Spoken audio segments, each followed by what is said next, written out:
Shalom, everyone. I'm Josiah Geoffrey, I'm Hosea Geoffrey. and we're back studying the Torah portions. This week, we're reading the portion Vayetze, which is from Genesis 28:10 to 32:3. Or if you're reading a Christian translation, it'll be 32:2.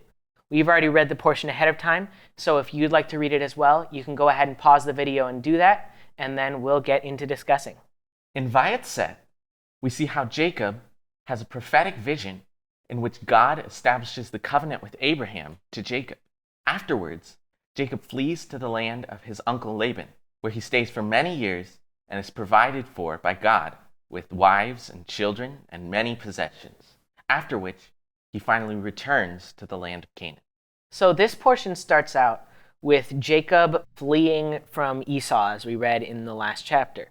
And on his way out from Canaan, he stops at a certain place to sleep for the night.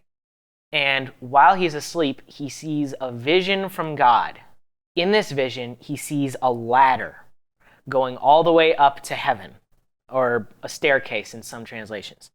And up and down this ladder, he sees a bunch of angels or messengers of God just going up and down.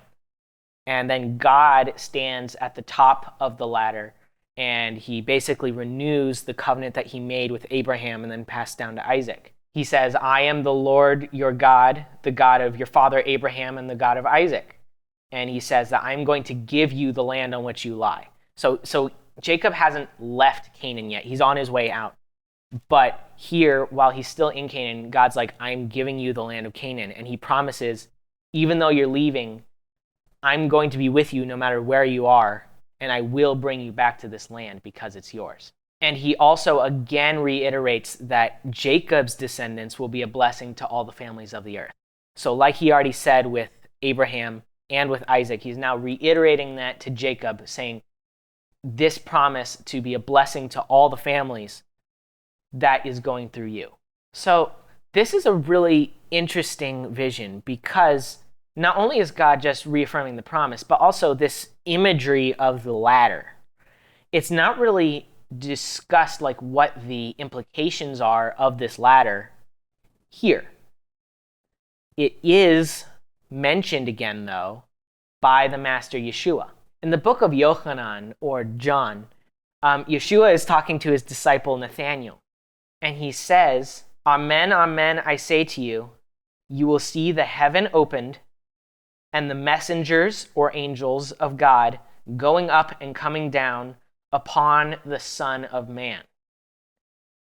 So the Son of Man is another name for Yeshua. But basically, Yeshua says that the ladder that Jacob saw, that was a picture of Yeshua. And so this vision that Jacob saw, as God's telling him, your seed, it says descendants or offspring in some translations, but the word is seed. Your seed is going to be a blessing to all the families of the earth. And God is giving him a picture of what that's going to look like. Because that picture is of Yeshua opening a pathway to God, going up and coming down. Basically, he acts as an intermediary, allowing us to go to God and God to come to us. Something I find interesting about this vision is that God himself is standing at the top of the ladder. So through the ladder, which is Yeshua, it's almost like Jacob can see God through him. No one has ever seen God. Right. He's the invisible one. But through Yeshua, you can see him, because if you know Yeshua, then you know the Father. Right. So this is one of those times where you actually see a pretty clear picture of Yeshua. I mean, it's somewhat vague and it's hard to see, but once you see Yeshua and you can look back, you see that, like Yeshua says, Moses was writing about Yeshua. And it shows that the promise to Abraham and to Isaac and to Jacob is ultimately fulfilled in Yeshua. And this vision is evidently the first time that God has spoken to Jacob.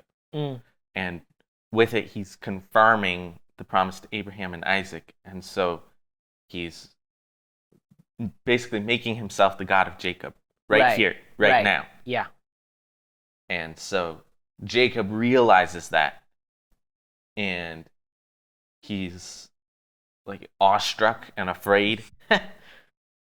He says, "This place is the house of God." Right. And he vows that if God does what he promised he would do just now, to be faithful to him, to be with him, and to bring him back to the land. right, if God does that, then Jacob says that the Lord will be his God, and he will give a tenth of everything he has to God. Right. So he's making this vow, this commitment. Right. It's very interesting. It's kind of like a transaction commitment, sort of.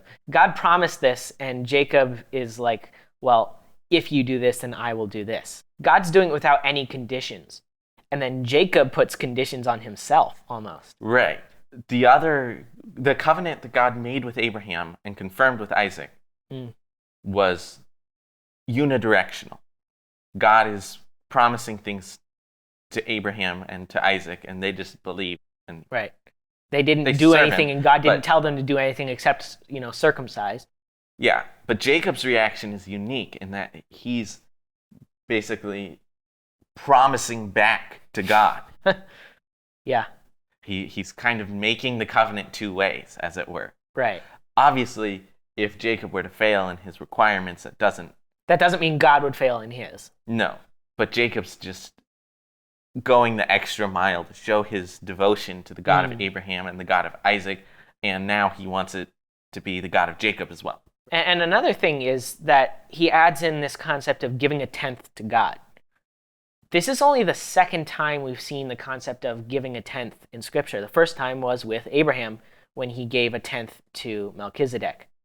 So it's just an interesting pattern that we'll then see later again, later in the Torah when they give a tenth to Levi. It's just an ongoing pattern that you see in the Torah where you give a tenth to God or to the priest of God. Yeah, I mean, it's a way of taking what God has blessed you with and giving back to him.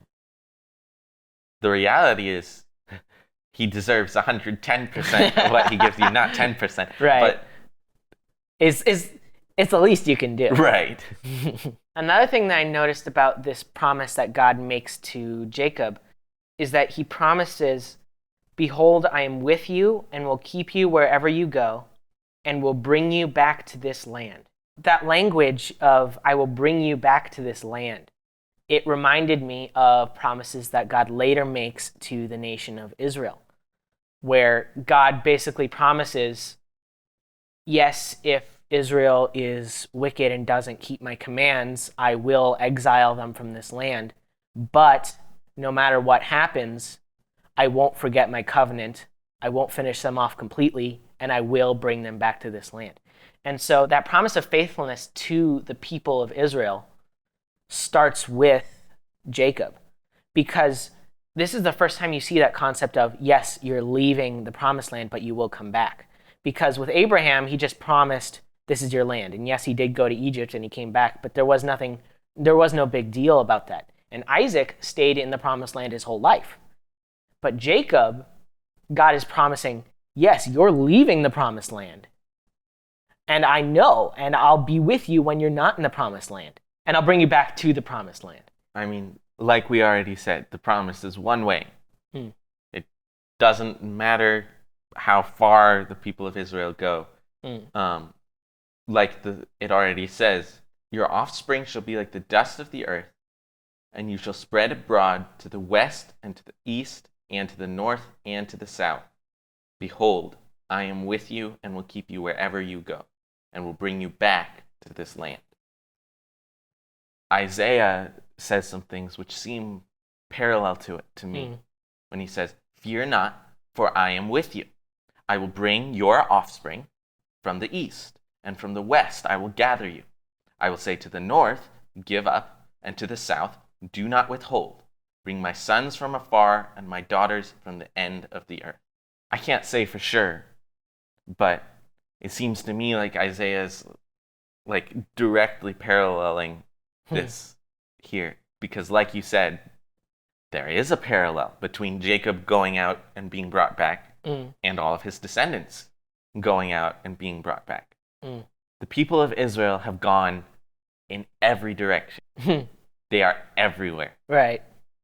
But that's exactly what God said was going to happen. And then he said that he would bring them all back. Right.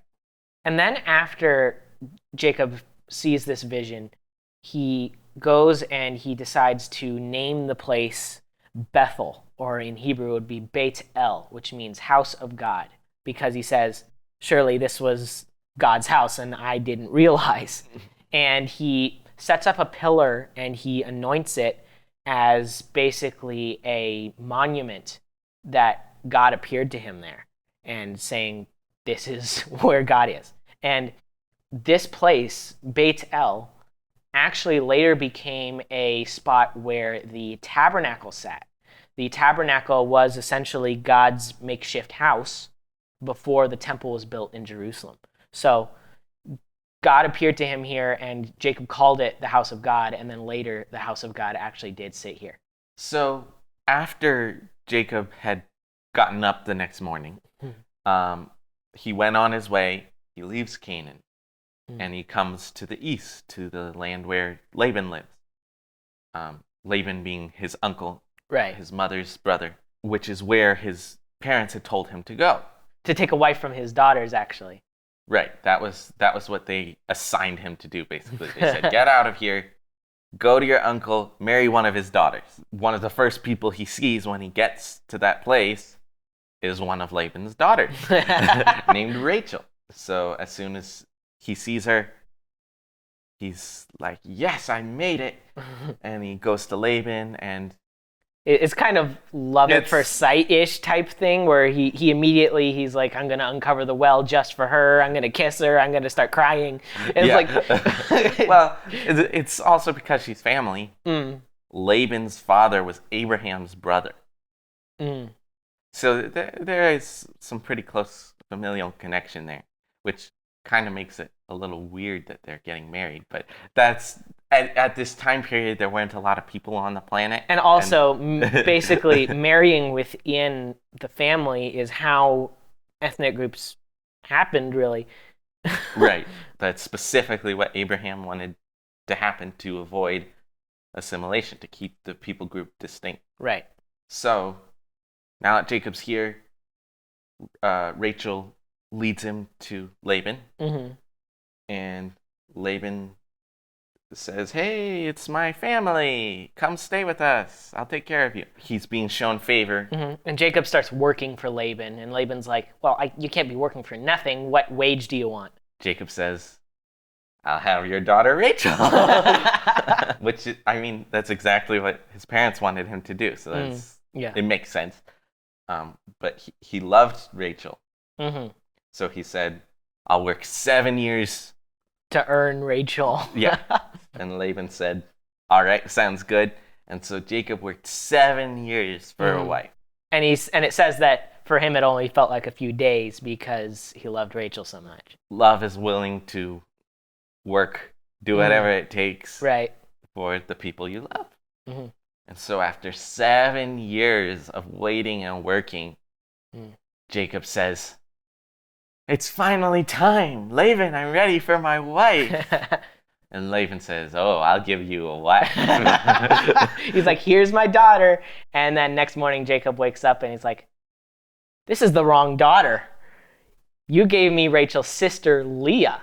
And Laban did it on purpose. Yeah, because Leah was older.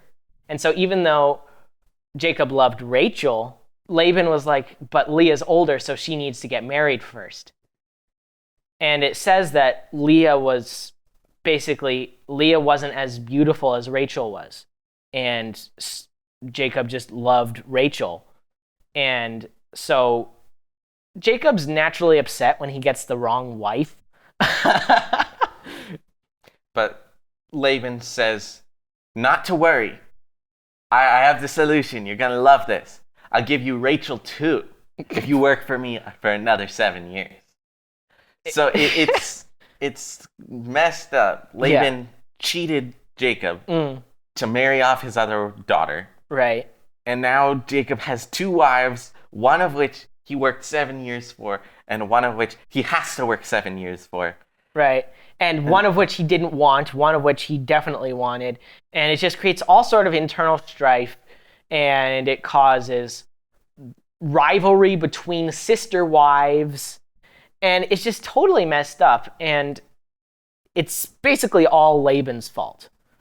But Laban gets Jacob to be his worker for another 7 years. Yeah. We're going to see Laban is going to try to take as much advantage of Jacob as he can. And the more that he tries to take advantage of Jacob, the more Laban ends up getting the raw end of the deal. And so this whole portion, you just see over and over again, Laban is not a good guy. We said a few portions ago that it seemed like the house of Rebekah, so that would be Jacob's mother and Laban here and his parents, it seemed like they were a God-fearing house. Laban's not acting very God-fearing here. Yeah. On the outside, he's like, hey, your family, we take care of my own, and my own work for me. It's very deceitful and disingenuous. And the consequences for Jacob are that he has a wife he loves and a wife he doesn't love. A wife that he actually hates is what it says. Yeah, that's what it says, is that Leah was hated. So there's this terrible family dynamic. In fact, Torah will later forbid this. Exactly. Polygamy is messed up enough. Right. Torah never explicitly condemns it, but it does explicitly condemn marrying sisters. Right. Because they'll be rivals. That's what it says. Let me find the verse. It says, "You shall not take a woman as a rival wife to her sister, uncovering her nakedness while her sister is still alive." Marrying sisters just creates this awful... we'll see in this portion. Because the very first thing is that, for one thing, Leah was just hated because she was the wife that Jacob didn't want. And so Leah is basically, she hopes that by mothering children for Jacob, that maybe now Jacob will love me. It's just so tragic and sad. And basically, Rachel couldn't have children for a while. And Leah kept having children. She had 4 children before Jacob had any other children. And she keeps saying, Adonai has seen my affliction. Maybe now my husband will love me. Adonai heard because I am unloved. Maybe now my husband will be attached to me. And when she has a 4th kid, it's I will praise Adonai. So Leah is actually, she's continually looking to God and praying, God, please make my husband love me. Yeah, and it specifically says that God saw that Leah was hated and opened her womb, but Rachel remained barren. Right. God is favoring Leah because she is hated. Jacob isn't treating her fairly. Right. He has an obligation to both of his wives. A man has an obligation to his wife, and when you have 2 wives, you have an equal obligation to both of them, but Jacob only loved one of them. And so God is kind of compensating for that by giving Leah children. Right. And Leah hopes that will make Jacob love her, but it doesn't seem to. And so then, as we move on into chapter 30, basically it becomes a sibling rivalry for who can have the most kids. So after Leah's had 4 kids, Rachel says, Jacob, give me children or I'm just gonna die. And this makes Jacob really upset because he's like, I can't play God. I can't make you not be barren anymore. And so Rachel does the same thing that we saw Sarah do a while back, where she gave her maid or her slave girl, Hagar, to Abraham. In this case, Rachel gives her maid Bilhah to Jacob and says, have children vicariously through her for me. And so basically it's like, well, maybe my maid will outbirth my sister. and so then Leah's like, well, then start having children through my maid as well. So now Jacob has 4 wives. But only two of them are wives, and 2 of them are like concubines type. To give children as surrogates, kind of ish, except that they're. It's just so messed up, and they just keep like having children kind of back and forth. And Rachel's like, "Aha! I beat my sister," and Leah's like, The rivalry is crazy and so messed up.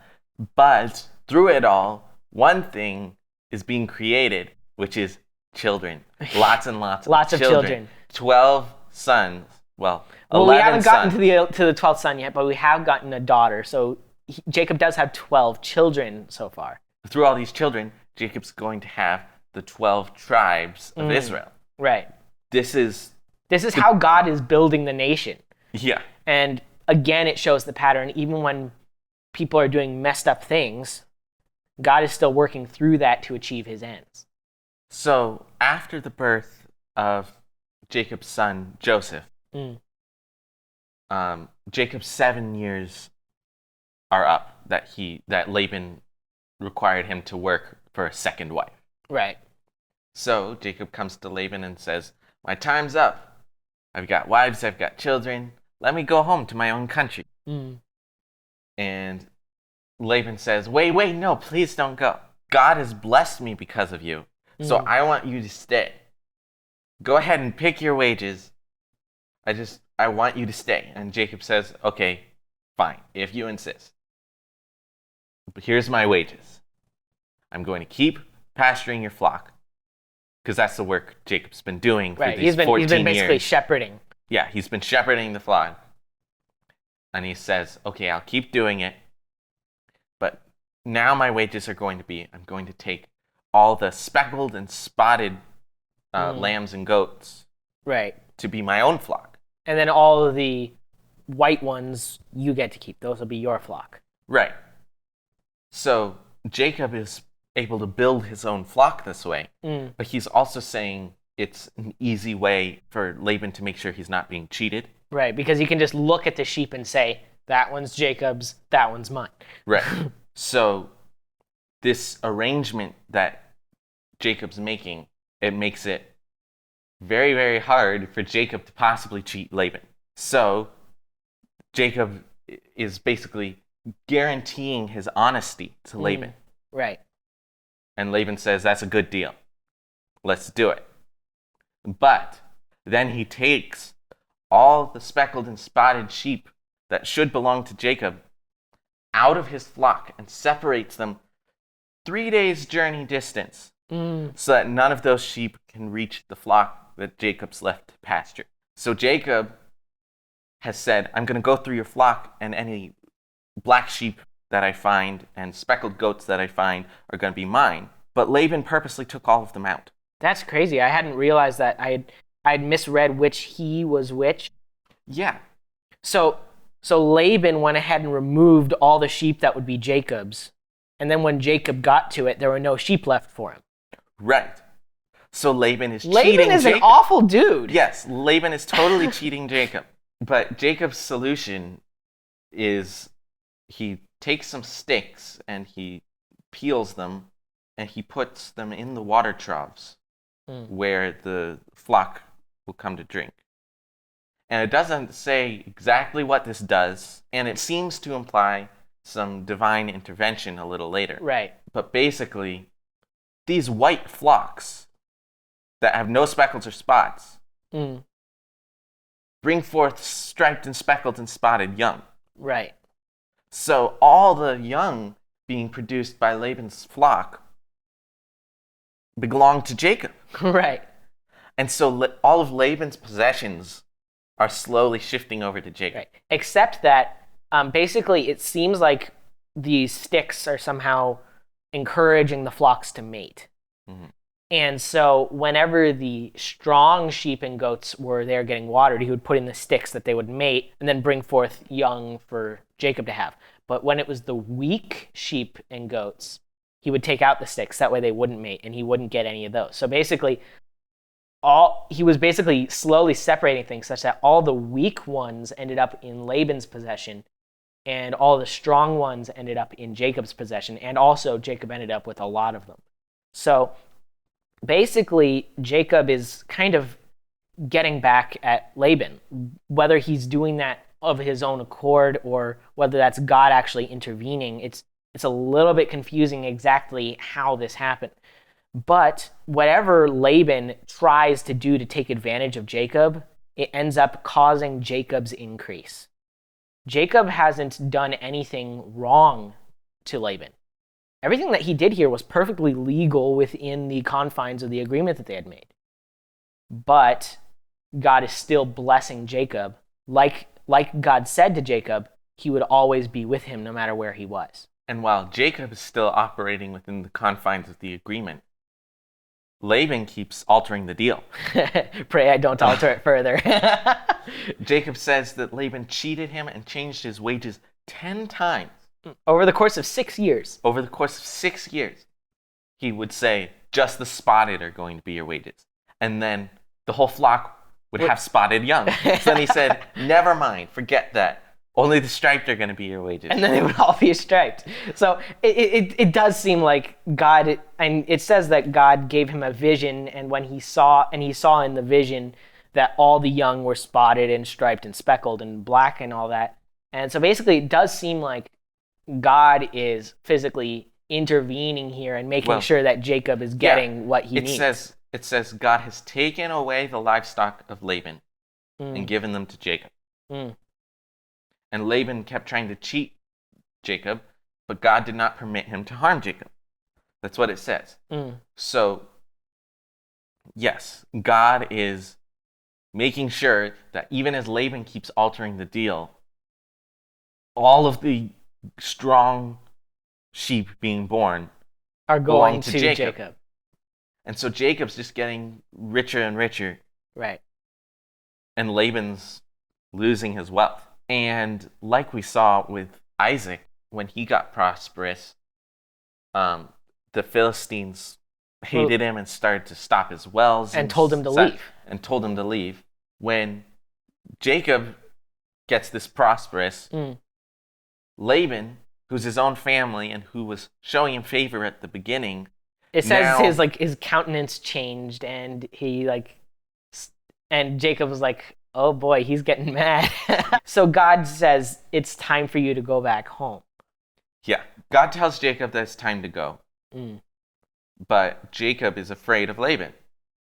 And so he thinks, if I try to leave, Laban might take my wives away and leave me without anything. So he says, I've got to go now. I've got to go in secret. So he tells his wives what they're going to do. And his wives say, okay, whatever God says, let's do it. Let's go. So when Jacob fled, it took 3 days for Laban to find out, which I find interesting because Laban had intentionally put 3 days between himself and Jacob to keep the flocks apart. Right. To cheat Jacob. And now it's taking 3 days for Laban to figure out Jacob's gone. And it gives Jacob a 3 days head start. So again, what Laban did to mess up Jacob actually helped Jacob. Although Laban immediately set out to pursue and eventually did overtake. But before he overtook, God showed up to Laban by night. And what God said to Laban was, don't say anything to Jacob, good or bad. It's a very interesting phrasing. It reminds me of a few portions ago, what Laban said when asked if Isaac could marry his sister. He said, the thing has come from Adonai. We cannot speak to you bad or good. Right. Basically meaning it doesn't matter what I want. I can't say anything about this either way. It just needs to be this way because that's what God wants. And now that's what God's saying to Laban. You can't do anything about this. This is the way I want it to be. Don't try to stop it. And so Laban heeds the warning. When he gets to Jacob, he says, why did you do this? You ran away without telling me. I didn't even get to say goodbye. And I could hurt you right now. But God came to me in a dream and said I'm not allowed to, so I won't. Right. But going back a little, before Jacob actually left Laban, it says that Rachel she decided that before they leave, she needs to go and take her father's idols. Yeah. It's really weird. It's without... Jacob doesn't know she did it. Mm-hmm. But we're not told why she did it. Well, presumably the only reason to have an idol is to worship it. I can't think of any other possible reason to have an idol. But this is telling, though, because not only does it say that Rachel is an idolater, but it says that Laban was an idolater. These were Right. Laban's household gods. This was not actually a purely God-fearing family. I mean, Leah, it says she kept looking to God and such, but Rachel, the whole time, she was being vindictive and she was basically was only like, I want God to help me get over my sister. And like the indication is that Laban is at least somewhat God-fearing. I mean, when he refers to God as the God of Abraham and the God of Nahor, the God of their father. Right. Nahor is Laban's grandfather. Right. Basically, he sees that they have the same God. Yeah, he basically thinks the God of Terah, who's the father of both Abraham and Nahor, is their common God. Yeah. But at the same time, we'll see later in the Torah, after the Israelis are set free from Egypt, they're at the foot of Sinai, they make a golden calf, and they say, this is Adonai, who brought you out of Egypt. Right. You can recognize and you can pray to God and then say, but God is an idol. Yeah. Which seemingly could be what Laban and Rachel are doing. Possibly. But whatever the case, Laban had idols and Rachel wanted them. And then Rachel lied to keep them. The whole thing is messed up. We've got idolatry and stealing and lying. But Jacob isn't involved in any of that. Right. Jacob didn't know Rachel took it. When Laban accused it of being taken, Jacob flatly denied it. Yeah, and he said, but go ahead, check. If it's there, kill the person who has will die. But Laban didn't find it. It's a very weird story, but bottom line is Rachel and Laban were both messed up. But Rachel didn't get in trouble. For whatever that's worth, nothing that belonged to Jacob was harmed. And so Jacob's angry at Laban, Laban's angry at Jacob. Both of them are saying, you cheated me. No, you cheated me. You're the one who ran away from me. You're the one who took my daughters. You're the one who's trying to take my wife. Despite all their disputing, Laban says, what can I do? God told me not to interfere. Let's make a covenant and go our separate ways. Right. And so they make a covenant and set up a pillar, which they say is to be a witness. A heap. This heap is a witness between you and me this day. And Laban basically says the covenant and the witness is that Laban's going to stay on one side of the heap, and Jacob's going to stay on the other side. And neither one is going to cross over to harm the other. Basically, right. It's a mutual non-aggression pact, really. Kind of. And then the other part of it is Laban says, do not harm my daughters or take wives besides my daughters. If you do, God is witness. So that's the covenant. Laban's saying, don't take any other wives, treat my daughters well, and stay over there and don't come back. And Jacob says, all right, fair enough. You stay over there and don't come after me. Right. So that's their covenant. Laban kisses his grandchildren and daughters, and then he goes home. Yeah. And Jacob and Laban will never meet again. And good riddance. So big takeaway, show favor and be fair to others. Mm. Because when people are cheated like Jacob, or if they're hated like Leah, God shows favor to them. And so I think that's also the attitude that we should have. Mm. But if we're like Laban, where we cheat others, things are only going to get worse for us, not better. Mm. Because God prepares a reward for the poor and the meek and the humble. That wraps up the portion of Vayetze. Next week we'll be discussing the portion of Vayishlach, so make sure to tune in for that. Thanks so much for watching. Be sure to like, share, comment, subscribe, and hit that notification bell to keep updated on our new videos. And if you would, please consider sending us a donation to help us make more videos like these. We would really appreciate it. Thanks again for watching, and we'll see you next week. God bless.